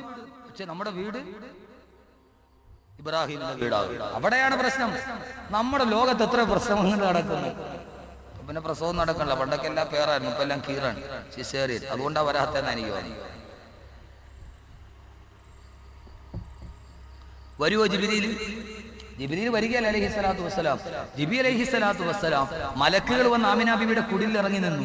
ജിബി അലൈഹിസ്സലാത്തു വസ്സലാം റവ്വാഹുൻ വരികയും പോവുകയും ചെയ്തുകൊണ്ടിരുന്നു. ഈ കല്യാണ വീട്ടിലൊക്കെ തിരക്ക് കാണാൻ പാടില്ലേ? മേൽനോട്ടമുള്ള ആൾ അങ്ങോട്ട് പോകും, ഇങ്ങോട്ട് പോകും, അവിടെ പോകും, ഇവിടെ പോകും. അള്ളാന്റെ റസൂലിന്റെ വീട്ടിൽ വന്ന മേൽനോട്ടക്കാരൻ ജിബ്രീലു റവ്വാഹും ബിഹാദദ്ദാറു. ആ വീട്ടിൽ ജിബ്രീൽ വരുന്നു, തിരിച്ചു പോകുന്നു, അള്ളാഹു പറഞ്ഞു വിടുന്നു, വീണ്ടും തിരിച്ചു പോകുന്നു. ആ ചെറ്റക്കുടിലേക്ക് വീടുകളിലേക്ക് മലക്കുകൾ ഇറങ്ങിയെങ്കിൽ ഇന്ന് നമ്മുടെ വീടുകളിൽ ചെറ്റക്കുടിലല്ല. ആ കാലമൊക്കെ കടന്നുപോയി. ഏതൊരുവനും മണിസൗധങ്ങളാണ്. ആ മണിസൗധത്തിലെല്ലാം ഉണ്ട്. പക്ഷേ ജിബ്രീലിനിറങ്ങാനുള്ള പ്ലാറ്റ്ഫോം മാത്രം നമ്മുടെ വീട്ടിലില്ല. ജിബ്രീലിനിറങ്ങാനുള്ള പ്ലാറ്റ്ഫോം മാത്രം നമ്മുടെ വീട്ടിലില്ല. ഒരു സഹാബി മദീനത്തിരുന്ന് ഖുർആൻ പാരായണം ചെയ്യുകയാണ്. അദ്ദേഹത്തിന്റെ വെളിയിൽ കിടക്കുന്ന കുതിര കിടന്ന് വല്ലാതെ അക്രമം കാണിക്കുന്നു. കുതിര കയറ് പൊട്ടിക്കാൻ ശ്രമിക്കുന്നു. കുതിര കിടന്ന് അലമുറയിട്ട് നിലവിളിക്കുന്നു. ആ സഹാബി ഖുർആൻ ഓതൽ നിർത്തി. ആ കുതിരയും മടങ്ങി നിന്നു. വീണ്ടും അദ്ദേഹം ഓതാൻ തുടങ്ങി. വീണ്ടും ആ കുതിര കിടന്ന് വെപ്രാളം കാണിക്കാൻ തുടങ്ങി. അവസാനം അദ്ദേഹം ഓതുമ്പോഴെല്ലാം കുതിര കടന്ന് പരാക്രമം കാണിക്കുകയാണ്. രാവിലെ പ്രവാചകന്റെ അടുക്കലെത്തി, യാ റസൂലല്ലാഹ്, ഞാൻ ഖുർആൻ ഓതിയപ്പോ എന്റെ വീടിന്റെ പുറകിൽ കിടക്കുന്ന കുതിര കടന്നിട്ട് വല്ലാതെ അസ്വസ്ഥത കാണിച്ചു നബിയെ. അല്ലാഹുവിന്റെ റസൂൽ പറഞ്ഞു, സഹാബി വരിയ, നിങ്ങൾ ഖുർആൻ ഓതിയപ്പോ നിങ്ങളുടെ കുടിലിൽ ഇരുന്നിട്ട് എല്ലാവരും രാത്രിയിൽ ഉറങ്ങുമ്പോ ആ സമയത്ത് നിങ്ങൾ ഖുർആൻ ഓതിയപ്പോ നിങ്ങളുടെ ഖുർആൻ ഓതൽ കേൾക്കാൻ അള്ളാന്റെ മലക്കുകൾ നിങ്ങളുടെ വീട്ടിലോട്ട് ഇറങ്ങി വന്നു. നീ രാത്രിയിൽ നിന്ന് ഖുർആൻ ഓതിയപ്പോ അള്ളാന്റെ മലക്കുകൾ നിന്റെ വീട്ടിലോട്ട് ഇറങ്ങി വന്നു. ആ മലക്കുകൾ ഇറങ്ങി വരുന്നത് കണ്ടിട്ട് നിന്റെ കുതിര പേടിച്ച് വെപ്രാളം കാണിച്ചതാണ്. എന്റെ പ്രിയപ്പെട്ട അനുചരാ, സുബഹി നമസ്കാരത്തിന്റെ സമയം വരെ നിങ്ങൾ ഖുർആൻ ഓതിക്കൊണ്ടിരുന്നെങ്കിൽ, എങ്ങാനും നിർത്താതെ നിങ്ങൾ ഓതിയിരുന്നെങ്കിൽ ഇന്ന് മദീനയുടെ പ്രഭാതം മലക്കുകളെ കൊണ്ട് നിറയുമായിരുന്നു. ഇന്ന് രാവിലെ ഉറക്കമെഴുന്നേൽക്കുമ്പോ മദീനക്കാരും മലക്കുകളുടെ വലിയ ഒരു പ്രഭാതം കാണുമായിരുന്നെന്ന് ലോകൈക ഗുരുവേ തിരുദൂതരേ നബി മുഹമ്മദ് മുസ്തഫ. ഖുർആൻ ഓതിയപ്പോ മലക്കുകൾ ഇറങ്ങി വന്നു. അത് കണ്ടപ്പോ കുതിര ചാടി. നമ്മുടെ വീട്ടിൽ പുറകെ ഇരിക്കണ പോത്ത് ചാടുവോ? സുബൈയുടെ വാങ്കുളി കിടക്കണ പോത്ത് വേണമെങ്കിൽ നിന്നേക്കാളും അഫ്ദല് ഞാനാണ്. ഞാൻ പോത്താണെന്നെങ്കിലും വിചാരിക്കാൻ നീ ഒരു മനുഷ്യനായി പോയത്. സുബഹിക്ക് ബാങ്ക് വിളിക്കുമ്പോ കട്ടിലേ കിടന്ന് സുഖമായിട്ട് ഉറങ്ങാണ്. എന്റെ പൊന്നുമോനെ, നീ കട്ടിലേ കിടന്ന് സുഖമായിട്ട് ഉറങ്ങുമ്പോ നീ കിടക്കുന്ന കട്ടില് പണിത മരമില്ലേ, മരം, ആ മരം അള്ളാഹു നിസ്കരിക്കാത്ത നമ്മൾ മാത്രമേ ഉള്ളൂ. കട്ടിലേ കിടന്ന് ഉറങ്ങാൻ ആ കട്ടിലുണ്ടാക്കിയ മരമുണ്ടല്ലോ, മരം, ആ മരം സുബഹി നിസ്കരിച്ചിട്ടാണ് ഇരിക്കുന്നത്. അള്ളാന്റെ ഖുർആൻ പറഞ്ഞ മരങ്ങൾ നിസ്കരിക്കൂലേ? الرحمن علم القرآن خلق الإنسان علمه البيان الشمس والقمر بحسبان والنجم والشجر يسجدان والنجم നക്ഷത്രങ്ങളും വശജറു വൃക്ഷങ്ങളും യസ്ജുദാനി, അത് രണ്ടും സുജൂദ് ചെയ്തുകൊണ്ടേയിരിക്കുന്നു. ഖുർആൻ അല്ലാഹ് പറഞ്ഞതാരും നിരാകരിക്കാൻ പറ്റൂലല്ലോ. വശജറു വൃക്ഷങ്ങൾ, നമ്മൾ വീട്ടിൽ കിടന്നുറങ്ങാണ്. വീട്ടിന്റെ മുമ്പിലുള്ള തെങ്ങ് സുബഹിസ്കരിച്ചിട്ടാണ് ഇരിക്കുന്നത്. അതിന്റെ സുജൂദ്, ഓരോന്നിന്റെ സുജൂദുണ്ട്. അള്ളാഹു മനസ്സിലാക്കാൻ തൗഫീഖ് നൽകട്ടെ. അതുകൊണ്ട് സഹോദരങ്ങളെ, മലക്കുകൾ ഇറങ്ങുന്ന വീടായി മാറണം. അള്ളാഹു അങ്ങനെ ആക്കട്ടെ. അതിലൊരു വീടായി അള്ളാഹു നമ്മുടെ വീടിനെ കബൂലാക്കട്ടെ. 3 വിഭാഗം ആളുകളുടെ വീടുകൾ, അത് ആകാശത്ത് നിൽക്കുന്ന മലക്കുകൾക്ക്, ഭൂമിയിൽ നിൽക്കുന്നവർക്ക് നക്ഷത്രം വെളിച്ചം നൽകുന്നത് പോലെ ആകാശത്തെ മലക്കുകൾക്ക് അത് ഭൂമിയിൽ വെളിച്ചം നൽകുന്ന വീടുകളാണ്. ആ വെളിച്ചം കണ്ടിട്ടാണ് അവർ വീട്ടിലേക്ക് ഇറങ്ങി വരുന്നതെന്ന് നബി മുഹമ്മദ് മുസ്തഫ. 3 വിഭാഗം ആളുകളുടെ വീടുകൾ.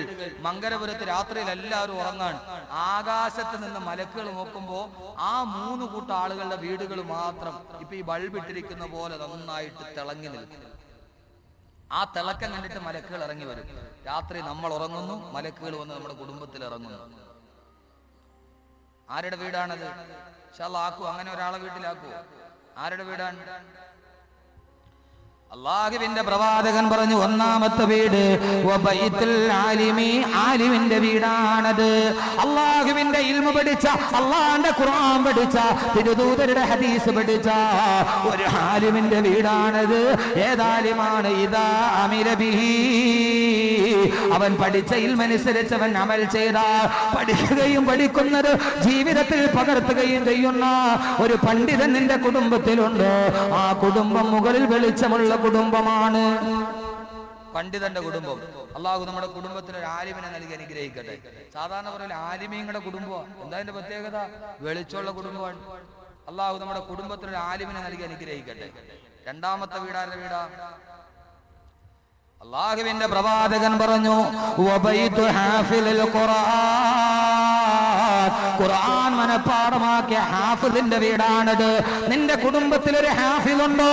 നിന്റെ കുടുംബത്തിൽ ആരുമുണ്ടാകട്ടെ, എഞ്ചിനീയർ ഉണ്ടാകട്ടെ, ഡോക്ടർ ഉണ്ടാവട്ടെ, ഏറ്റവും വലിയ പണക്കാരൻ ഉണ്ടാവട്ടെ, പക്ഷേ നിന്റെ കുടുംബത്തിൽ ഒരാളുണ്ടാകണം. ഖുർആനിലെ കുടുംബമാകണോ?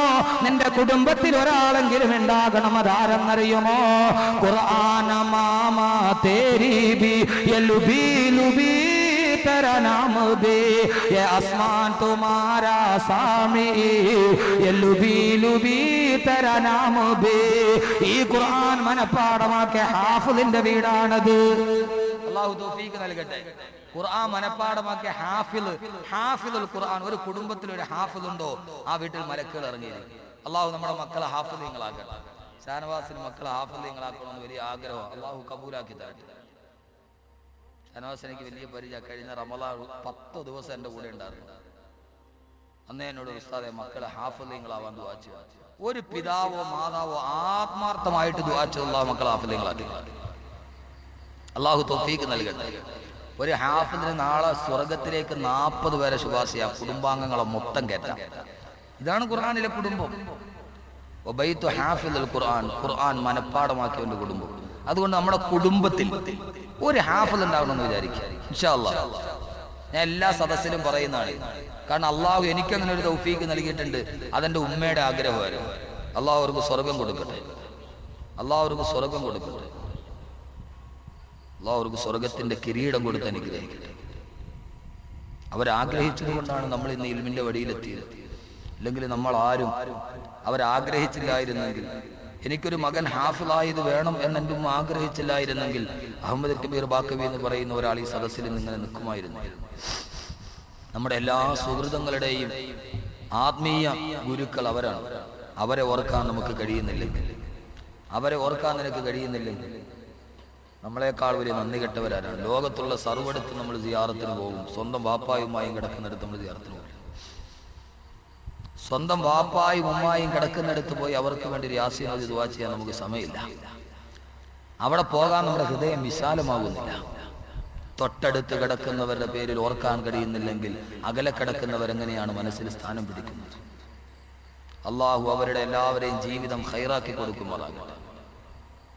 നമുക്ക് പറയാം മാതാപിതാക്കളെ കുറിച്ച്. മൂന്നാമത്തെ ദിവസം അള്ളാഹു നമ്മുടെ കുടുംബത്തിലൊരു ഹാഫിളിനെ നൽകി അനുഗ്രഹിക്കട്ടെ. ഞാൻ കഴിഞ്ഞ ഷാനവാസ് അറിയാം, നമ്മുടെ സെൻട്രൽ ജുമാ മസ്ജിദിൽ 1 മാസം ഞാൻ ഖുർആൻ മാത്രം സംസാരിച്ചു. തറാവീന് ശേഷം അത് കേട്ടിട്ട് 19 കുട്ടികളാണ് ഹിഫ്ളിന് പോയത് കഴിഞ്ഞ 8 വർഷം. ഞാൻ താമസിക്കുന്ന പള്ളിയുടെ പരിസരത്ത്, ഞാൻ ജോലി ചെയ്യുന്ന പള്ളിയുടെ പരിസരത്ത് അതിലൊരു കുട്ടി ഇപ്പോൾ 18 ജുസുമായി. അതിൻ്റെയൊക്കെ പ്രതിഫലം മതി നമുക്ക് ഈ പ്രഭാഷണത്തിന്റെ ഏറ്റവും അവസാനം. നിങ്ങൾ എൻ്റെ പ്രസംഗത്തിന് പ്രതിഫലം തന്നെ എത്ര തരും? മതിയാവൂല. പക്ഷെ അള്ളാഹു പ്രതിഫലം നൽകാൻ തീരുമാനിച്ചാൽ ഇതൊക്കെ മതി നാളെ പരലോകത്ത്. അള്ളാഹു അത് കാണാൻ തൗഫീഖ് നൽകട്ടെ. നമ്മുടെ കുടുംബത്തിൽ ഒരു ഹാഫിൾ ഉണ്ടാകണമെന്ന് തീരുമാനിക്കും. ഒരാളെ കൊണ്ടുപോയി കബറി അടക്കിയാൽ 3 ദിവസമാകുമ്പോഴേ അവന്റെ കണ്ണഴുകാൻ തുടങ്ങും. അഴുകുന്നതാണൊരു 3 ദിവസം കൊണ്ട് സുഹൃത്തേ നമുക്കുള്ള നയനം 2 കണ്ണും അഴുകാൻ തുടങ്ങും. 40 ദിവസം കഴിഞ്ഞ് നോക്കിയാൽ തലയോട്ടി മാത്രമേ കാണൂ. പക്ഷെ ഒരു ഖുർആൻ മനപ്പാഠമാക്കിയ ഹാഫിളിന്റെ മയ്യത്ത് വെള്ളത്തുണിയിൽ പൊതിഞ്ഞിട്ട് കബറിലോട്ട് വെച്ചാൽ ആ ഹാഫിളിന്റെ ശരീരം ഒരു പുഴു പോലും തിന്നാൻ അടുക്കുകയില്ലെന്ന് നബി മുഹമ്മദ് മുസ്തഫ. ഹാഫിളിന്റെ ശരീരം പുഴുക്കൾ തിന്നില്ല. ഖിയാമത്ത് നാൾ വരെ അങ്ങനെ തന്നെ മണ്ണോട് ചേരാതെ ഇരിക്കുമെന്ന് നബി മുഹമ്മദ് മുസ്തഫ.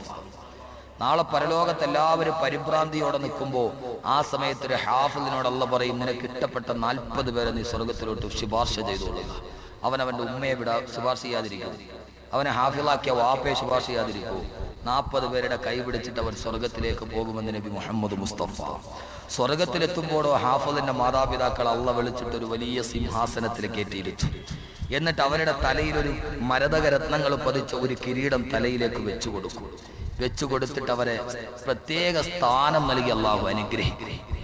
മറ്റുള്ള മാതാപിതാക്കൾ ചോദിക്കും, എന്ത് നന്മ ചെയ്തിട്ടാണ് ഇവർക്ക് ഈ പ്രതിഫലവും ഒരു പ്രത്യേക കനക കിരീടവും?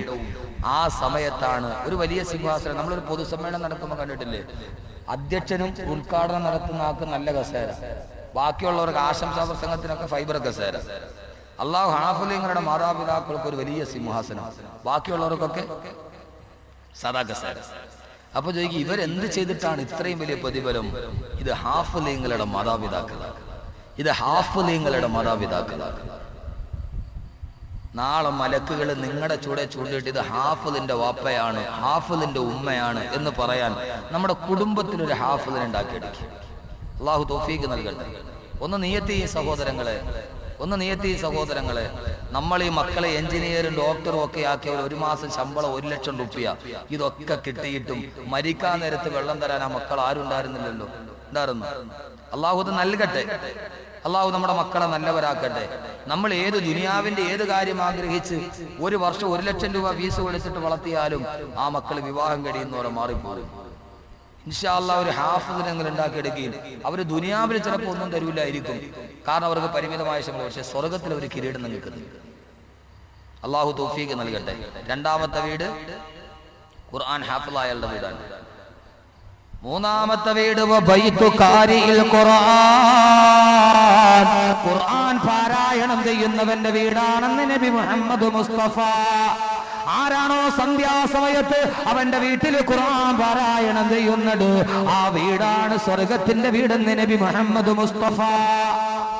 ഒന്ന് ആലിമിന്റെ വീട്, മറ്റൊന്ന് ഹാഫിളിന്റെ വീട്, 3 ഖുർആൻ ഓതുന്നവന്റെ വീട്. അറ്റ്ലീസ്റ്റ് ഇൻഷാ അല്ലാഹ് ഇതെങ്കിലും ചെയ്തുകൂടെ? ഇൻഷാ അല്ലാഹ് മഗ്രിബിന് വീട്ടില്, സുബഹിക്ക് വീട്ടില് ഖുർആൻ ഓതി. അല്ലാഹു നമ്മുടെ കുടുംബത്തിൽ അല്ലാഹു വെളിച്ചം നൽകട്ടെ. അതിനുവേണ്ടി എന്തോദനം?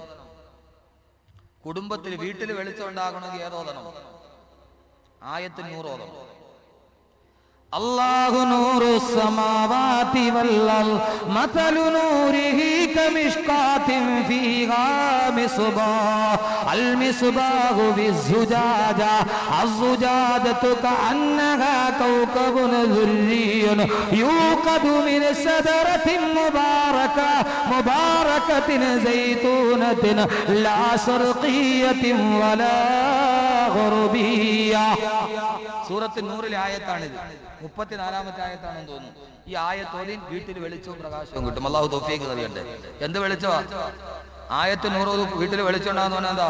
60ന്റെ CFL 120ന്റെ വെളിച്ചം ഉണ്ടാകുന്നല്ല. ആ ആയത്ത് 100 ഓതിയാൽ മതി. CFL ഒക്കെ കബീർ ഉസ്താദ് പറഞ്ഞു, വെളിച്ചം ഉണ്ടാകാൻ ആയത്ത് 100 ഓതിയാൽ മതി. നിന്റെ വീട്ടിൽ സമാധാനം, സന്തോഷം എല്ലാം ഉണ്ടാകും ആയത്ത് 100 ഓതിയാൽ. എപ്പോൾ? സുബൈക്ക് ശേഷവും മഗ്രിബിന് ശേഷവും. കാരണം എന്താ? അല്ലാഹു നൂറാൻ, റസൂലുള്ളാഹി നൂറാൻ, ഖുർആൻ നൂറാൻ. ഖദ് ജാഅക്കും മിനല്ലാഹി നൂറും വകിതാബും മുബീൻ. ഖുർആൻ നൂറാൻ. ഈ ആയത്ത് സൂറത്തു നൂറിലാണ്. ഈ ആയത്തിന്റെ പേര് ആയത്തുൻ നൂർ എന്നാണ്. എല്ലാം വെളിച്ചമാണ്. അല്ലാഹു തൗഫീഖ് നൽകട്ടെ. അതുകൊണ്ട് നമ്മുടെ വീട്ടിൽ ഈ മലക്കുകൾ ഇറങ്ങണം. മലക്കുകൾ കയറാ 3 വീടുകളിൽ മലക്കുകൾ കയറും. 3 വിഭാഗം ആളുകളുടെ വീട്ടിൽ മലക്കുകൾ കയറുകയില്ല. ആ കുടുംബം നന്നാവുകയില്ല. ആ കുടുംബം ഇവിടെ സമാധാനം ഉണ്ടാവുകയില്ല. ഏതാണ് ആ 3 വിഭാഗം ആളുകൾ? എന്തുകൊണ്ടാണ് ഞാനിത് പറയുന്നത് എന്ന് പറയാനാണ് ഞാൻ നിങ്ങളോട് പറയുന്നത്. 3 വിഭാഗം ആളുകളുടെ വീടുകളിൽ മലക്കുകൾ കയറുകയില്ല. മലക്ക് കയറിയില്ലെങ്കിൽ പിന്നെ ആ വീടിനെ കുറിച്ച് പറഞ്ഞിട്ട് കാര്യമില്ല. അതിലൊന്നാമത്തെ വീട് ഏതാണ്? അള്ളാന്റെ റസൂല് പറഞ്ഞു മലക്കുകളാണല്ലോ നാം ചെയ്യുന്ന അഅ്മാലുകൾ അള്ളാന്റെ മുമ്പിൽ എത്തിക്കുന്നത്.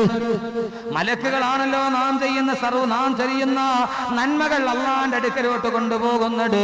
അള്ളാന്റെ റസൂല് പറഞ്ഞു 3 ആളുകൾ ചെയ്യുന്ന നന്മകൾ ഏറ്റെടുക്കാൻ മലക്കുകൾ വരികയില്ല. സലാസത്തുൽ ലാ യർഫഉ അഅ്മാലുഹും ഫൗക റഅസിഹി ഇല്ലാ ശുബ്റാ.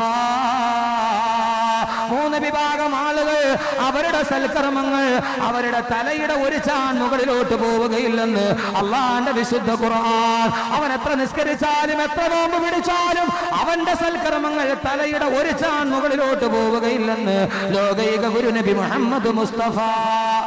3 വിഭാഗം ആളുകൾ അവരുടെ സൽക്കർമ്മങ്ങൾ ലാ യർഫഉ അഅ്മാലുഹും ഫൗക റഅസിഹി ഇല്ലാ ശുബ്റാ, ഒരു ചാൺ മുകളിലോട്ട് പോവുകയില്ല. മലക്കുകളല്ലേ സൽക്കർമ്മം കൊണ്ടുപോകുന്നത്. ഈ സൽക്കർമ്മം കൊണ്ട് മലക്കുകൾ വരില്ല, ഒരു ചാൺ മുകളിൽ നിൽക്കും. 3 വിഭാഗം ആളുകൾ അവർ നിസ്കരിച്ച് എവിടം വരെ പോകും? ഇത്രയും ഒറ്റ ചാൺ. അവരെ സക്കാത്ത് ഹജ്ജൊക്കെ എവിടം വരെ പോകും? എത്ര വരെ എത്തും? മാക്സിമം ഇവിടം വരെ എത്തും. ഇവിടം വരെ എത്തി അള്ളാഹു സൽക്കർമ്മം സ്വീകരിക്കും. ഒരാളുടെ സൽക്കർമ്മം സ്വീകരിക്കണമെങ്കിൽ എവിടം വരെ എത്തണം?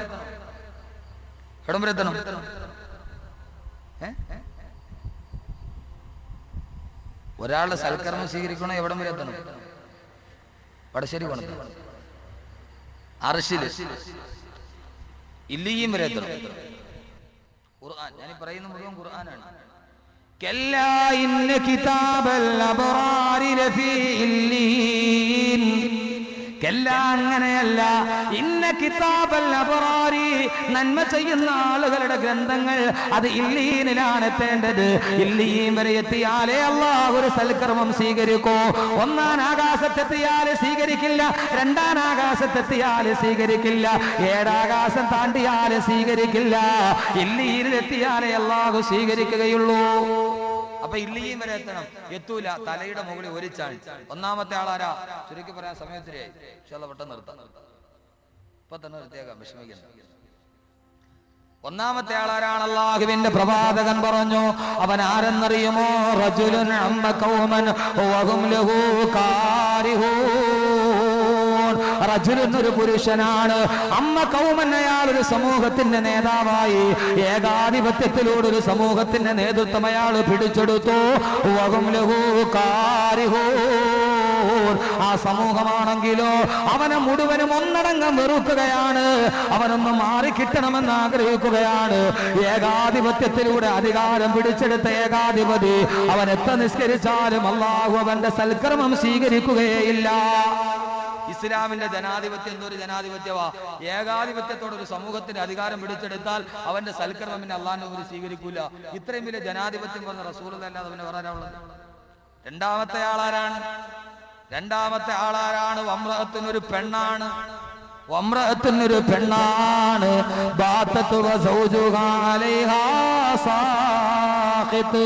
എന്റെ പ്രിയപ്പെട്ട സഹോദരിമാരെ, അള്ളാന്റെ റസൂല് പറഞ്ഞു, മലക്കുകൾ വീട്ടിലോട്ട് വരാത്ത ഒരു വീട് ഏതെന്നറിയുമോ? ഒരു കുടുംബം ഏതെന്നറിയുമോ? വമ്രഅത്തുൻ, ആ കുടുംബത്തിലൊരു പെണ്ണുണ്ട്, ആ വീട്ടിലൊരു പെണ്ണുണ്ട്. ബാത്തത്ത്, അവൾക്ക് ഒരു രാത്രി കടന്നുപോയി. അവളുടെ ഭർത്താവ് അവളുടെ കാര്യത്തിൽ കോപത്തിലാണ്. ഭർത്താവുമായിട്ട് അവൾ പിണങ്ങിക്കിടക്കുകയാണ്. അങ്ങനെ ഒരു രാത്രി കടന്നു പോയാൽ അവരുടെ വീട്ടിലേക്ക് മലക്കുകൾ വരികയില്ല. നിങ്ങളെ മക്കളെ ഇട്ടിട്ട് മുസല്ലയിട്ട് നീ നിസ്കരിക്കുകയാണ്, അപ്പുറത്തെ കട്ടിലിൽ ഭർത്താവുമായിട്ട് പിണങ്ങിക്കടിയുകയാണ്. നിന്റെ സൽക്കർമ്മങ്ങൾ ഇല്ലീരിലേക്ക് എത്തുന്ന പ്രശ്നമേ ഇല്ലെന്ന് നബി മുഹമ്മദ് മുസ്തഫ. വമ്രഅത്തിനൊരു പെണ്ണ് ബാത്തത്ത് ഒരു രാത്രി കടന്നുപോയി, 24 മണിക്കൂർ കഴിഞ്ഞു. ഭർത്താവ് അവളുടെ കാര്യത്തിൽ വലിയ കോപിട്ടനാണ്. ഭർത്താവിന്റെ ദേഷ്യം മനസ്സിലുള്ളിടത്തോളം, അല്ലെ ഭർത്താവിനോട് അവൾ പടക്കാൻ മിണ്ടൂല. അങ്ങനെ നിൽക്കുന്ന സമയത്തിൽ അവൾ നിസ്കരിച്ചാൽ പോലും അള്ളാഹു സ്വീകരിക്കില്ല. ഭർത്താവിനോട് പൊരുത്തപ്പെട്ടാണ് നിസ്കരിക്കാൻ. കോളറൊന്നും പൊക്കണ്ട, മഹാമാര് കോളർ പൊക്കുന്നു, അവള് നിസ്കരിക്കട്ടെ. ആരാണ്? ഭർത്താവ് അവളോട് പിണങ്ങിക്കിടക്ക. എന്തിനാ പിണങ്ങിക്കിടക്കണേ? എന്തിനാ? ഭർത്താവ് വിളിച്ചിട്ട് പറഞ്ഞു, പിന്നെ നീ ആ പാട്ടിയാലെ ചുരിദാറൊക്കെ ഇട്, നമുക്ക് സൂപ്പർ ജോഡിയിൽ അഭിനയിക്കാൻ പോവാം. ആരോ ഞാൻ വരൂല എന്നാ എന്നോട് ഞാൻ പിണങ്ങി. അല്ലെങ്കിൽ വാ നമുക്കൊന്ന് സെക്കൻഡ് ഷോയ്ക്ക് പോവാം. ഭാര്യ ഞാൻ പറയണില്ല, ശാബാ മാസമാണ്, പിണങ്ങി. അവിടെ മലക്ക് ആ പെണ്ണിനെ കാണാൻ 2 പ്രാവശ്യം വരും. ഒന്ന് നരകത്തെ പേടിച്ചുകൊണ്ട് പിന്നെ ഈ പഹയന്റെ കൂടെ പോകാത്തതുകൊണ്ട് മലക്ക് ആകാശത്തോട്ട് ഒന്നുകൂടി തിരിച്ചു ഒന്നുകൂടി കണ്ടിട്ട് പോകാമെന്നും പറഞ്ഞു. അങ്ങനെയല്ല, ദീനിയായ ഒരു കാര്യം പറഞ്ഞു. പെണ്ണിനോട് പറഞ്ഞു നീ പർദ്ദ ഇടണം. പെണ്ണ് പറഞ്ഞു ഇടൂല, പിണങ്ങി. മലക്ക് വരൂല. ഖുർആൻ ഓതണമെന്ന് പറഞ്ഞു. ഭാര്യ പറഞ്ഞില്ല, നീ 7 മണിക്ക് സീരിയൽ കാണരുത്, ആ സമയത്ത് ഖുർആൻ ഓതണം. ഭാര്യ അത് അനുസരിച്ചില്ല. ഭർത്താവിന് കാര്യത്തിൽ ദേഷ്യമാണ്. എന്റെ പ്രിയപ്പെട്ട പെങ്ങളെ, നിന്റെ നിസ്കാരം പിന്നീട് സ്വീകരിക്കപ്പെടൂല. അപ്പൊ ഒരു കുടുംബമാകണമെങ്കിൽ ആരൊക്കെ ശരിയാവണം? ഭാര്യയും ഭർത്താവും അകന്നു കിടക്കുന്ന കുടുംബത്തിൽ മലക്കിറങ്ങൂല. കുടുംബത്തിൽ എല്ലാവരും നന്നാവണ്ടേ. 3ാമത്തെ വീടാരാ? അള്ളാഹുവിന്റെ പ്രവാചകൻ പറഞ്ഞു, 3ാമത്തെ സമൂഹം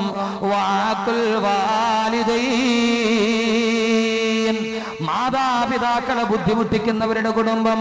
മാതാപിതാക്കൾക്ക് തൃപ്തിയില്ല മക്കളുടെ പേരിൽ, അവന്റെ വീട്ടിൽ മലക്കുകൾ ഇറങ്ങില്ലെന്ന് ആദരവായ പ്രവാചകൻ നബി മുഹമ്മദ് മുസ്തഫ. അപ്പൊ ഭർത്താവ് നന്നാവണം, ഭാര്യ നന്നാവണം, മാതാപിതാക്കൾ നന്നാവണം, മക്കള് നന്നാവണം. ഇതൊക്കെ നന്നായാലും ഒരു കുടുംബമാവും. അള്ളാഹു നമ്മുടെ കുടുംബത്തെ നല്ല കുടുംബമാക്കി തരട്ടെ. അള്ളാഹു നമ്മുടെ കുടുംബത്തെ നല്ല കുടുംബമാക്കി തരട്ടെ. അങ്ങനെ ആയാൽ എന്ത് ചെയ്യാം? മരിച്ചു പോയാൽ നാളെ സ്വർഗത്തിൽ വെച്ച് കണ്ടുമുട്ടും. ഭാര്യ മരിച്ചവർ, ഭർത്താവ് മരിച്ചവർ, മക്കൾ നഷ്ടപ്പെട്ടു പോയവർ, സ്നേഹിച്ചവരെല്ലാം നേരത്തെ വിട പറഞ്ഞു പോയവർ, മരണം മാടിയെടുത്ത് വിളിച്ചുകൊണ്ടുപോയവർ, അവർക്കെല്ലാവർക്കും അള്ളാഹു നാളെ പരലോകത്ത് വെച്ച് എല്ലാവരും ചിതറിത്തെറിച്ചു പോകും. എല്ലാവരും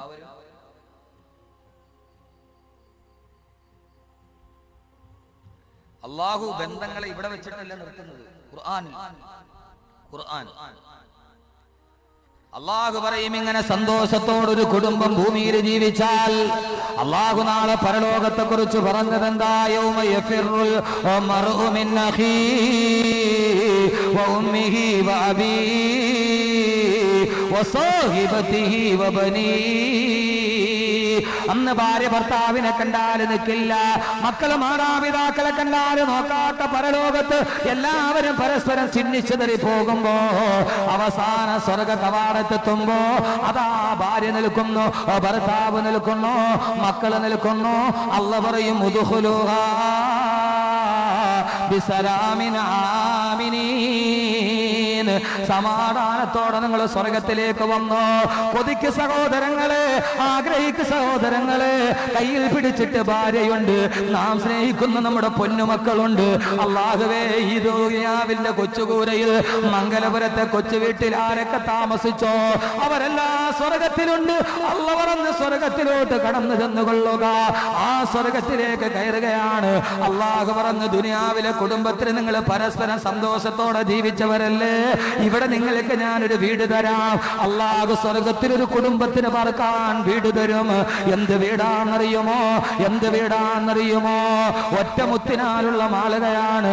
ഇവിടത്തെക്കാൾ സുന്ദരമായ വീടാണ് പരലോകത്ത് സ്വർഗത്തിൽ നൽകുക. ഒറ്റമുത്തിനാലുള്ള മാളികയാണ്. അകത്ത് നിന്നാൽ പുറം കാണാം, പുറത്ത് നിന്നാൽ അകം കാണാം. അതിലുള്ള മണ്ണും ചരലും ഇസ്കും ജൗഹറ. പിന്നെന്ത് പറയാനാ ഹബീബേ ഉള്ളറ. അതിലുള്ള മണ്ണും ചരലും ഇസ്കും ജൗഹറ. പിന്നെന്ത് പറയാനാ ഹബീബേ ഉള്ളറ. ആ വീടിന്റെ മുറ്റത്ത് വിരിച്ചിട്ടിരിക്കുന്നത് മിസ്കും ജൗഹറുമാണ്. മുറ്റത്തിതാണെങ്കിൽ പിന്നെ അകത്തെ കാര്യം പറയണോ? എത്ര വലിയ ടൈൽസ് ഭാഗ്യ വീട് നിനക്ക് മുറ്റത്തുണ്ടാവട്ടെ. പൊന്നുമോനെ, പൊന്നുമോളെ, നാളെ സ്വർഗത്തിൽ അല്ലാഹു വൈഡൂര്യ രത്നങ്ങൾ വാരി മുറ്റത്തിട്ട വീട് തരയണമോ? നമ്മുടെ കുടുംബം ഖുർആന്റെ കുടുംബമാകണം. ആ വീട്ടിലേക്കാണ് കയറുന്നത്. ആ വീട്ടിലിരിക്കാനുള്ള ഫർണിച്ചർ എന്തൊക്കെയാ? നമ്മുടെ വീട്ടിലെ ഫർണിച്ചർ അല്ല, ടിപ് ടോപ്പിന്റെ തേക്കിൽ കിടന്നെടുത്ത ഫർണിച്ചർ അല്ല. ഓ ഫർണിച്ചറിൽ ചാരി ഇരുന്നിട്ട് ടി വി കാണാത്ത പെണ്ണേ, അല്ലാഹു സ്വർഗത്തിന്റെ വീട്ടിലെ ഫർണിച്ചർ എന്താ? അലാ സുരുരിൻ മൗലൂനാ മുത്തഖീന അലൈഹാ മുതകാബിരീൻ. സുന്ദരമായ സ്വർണ്ണ നൂലുകൾ കൊണ്ട് നെയ്തുണ്ടാക്കപ്പെട്ട കുഷ്യനാണവിടെ, തലയണയാണവിടെ. അവിടെ അവർ പരസ്പരം അഭിമുഖമായിട്ട് ചാരിയിരിക്കുമെന്ന് വിശുദ്ധ ഖുർആൻ. സ്വർഗത്തിലെ വീട് വേണോ? ഞാൻ പറഞ്ഞുതരാം. തിൽക ദാറുൽ ആഖിറ. ഈ സ്വർഗത്തിലെ വീട് നിങ്ങൾക്കാണ്. ഈ ദുനിയാവിലുള്ളതിനേക്കാൾ പൂർണ്ണമായ ഫെസിലിറ്റികളും സൗകര്യങ്ങളും സുന്ദരമായ വീട്. ആ വീട്ടിൽ ഫർണിച്ചർ ഇട്ടിരിക്കുന്ന എങ്ങനെയാ? നമ്മുടെ വീട്ടിൽ സെറ്റ് ചെയ്യണം എങ്ങനെയാ? എങ്ങനെയാ ഇടുന്നത്? ഇങ്ങോട്ട് ഒരെണ്ണം ഇടും, അങ്ങോട്ട് ഒരെണ്ണം ഇടും. പരസ്പരം മുഖാമുഖം കണ്ടല്ലേ സെറ്റ് ഇടുക, ആണോ അല്ലയോ? ഇതെന്താടാ ഒരു ബന്ധമില്ലാതെ മാറിയിരിക്കുന്നത്. ഞാൻ ഇന്ന് തമാശയൊക്കെ വളരെ കുറച്ചിരിക്കുകയാണ്. കാരണം തമാശ പോലെ സദസ്സിന്റെ ഗൗരവം പോകും. അതുകൊണ്ട് തമാശ സാധാരണ പറയുന്നത് തമാശ ഒഴിവാക്കിയാണ് ഞാൻ സംസാരിക്കുന്നത്. കാരണം ഈ സദസ്സിന്റെ ശ്രദ്ധ തന്നെ അതിന്റെ കാര്യം. ഇപ്പൊ നോക്കൊരു സൂചി ഇട്ടാൽ കിടന്ന് നിശബ്ദതയാ. കാരണം എന്താണെന്നറിയോ? ഇപ്പൊ ആറ്റവോ അന്റാർട്ടിക്കയോ പറഞ്ഞ ആളുകൾക്ക് പിടിക്കൂല. സ്വന്തം കുടുംബം, ജീവിതത്തിന്റെ പച്ചയാണ്. അവൻ ജീവിക്കുന്ന സ്വന്തം കുടുംബം അവന്റെ പച്ചയിൽ തൊട്ട് സംസാരിക്കുമ്പോ, അവന്റെ ഉള്ളിൽ തൊട്ട് സംസാരിക്കുമ്പോ ഇതേപോലെ കണ്ണുമിടിച്ചിരുന്നു പോകും. അതാണ് ജീവിതം. ഖുഷി ജിന്ദഗി കി മഹലോ മേ ഹമേം സോ നഹീ സക്താ, ജിന്ദഗി കി നുക്കേലി പത്തർ കി രാസ്തേ പർ ചലനാ ചാഹിയേ. ജീവിതം കല്ലും മുള്ളും നിറഞ്ഞതാണ്. സുന്ദരമായ പട്ടുമത്തയിൽ കിടക്കാനുള്ള ജീവിതം. ഇത് ജീവിതത്തിന്റെ അസ്വസ്ഥതകളുടെ പ്രതിരൂപമാണ് ഈ കാണുക. അള്ളാഹു പറയുന്നു സ്വർഗത്തിൽ അള്ളാഹു കുഷ്യനിട്ട് തരും. സെറ്റ് ഇങ്ങനെ. എങ്ങനെ? മുത്തഖീന അലൈഹാ മുതഖാബിലീൻ. അല്ലാഹു പറയുന്നു മുത്തഖീന അലൈഹാ, ആ കുഷ്യനുകളിൽ അവരിരിക്കും. മുതഖാബിലീൻ, അഭിമുഖം കണ്ടുകൊണ്ട്. ഭാര്യ അവിടെ, ഭർത്താവ് ഇവിടെ, രണ്ടുപേരും പരസ്പരം കണ്ട്. അല്ലാഹു തൗഫീഖ് നൽകട്ടെ, അല്ലാഹു തൗഫീഖ് നൽകട്ടെ. ബന്ധങ്ങൾ ഇവിടം കൊണ്ട് അവസാനിക്കുന്നില്ല. ഖുർആൻ നാളെ പരലോകം വരെ. മക്കള് സൈഡില്, ഭാര്യയും ഭർത്താവും അങ്ങോട്ടും ഇങ്ങോട്ടും നോക്കിയിരിക്കാൻ. അള്ളാഹു പറയും എന്തിന്റെ പേരിലായി സൗഭാഗ്യം കിട്ടിയത്? ഖുർആനിലെ കുടുംബം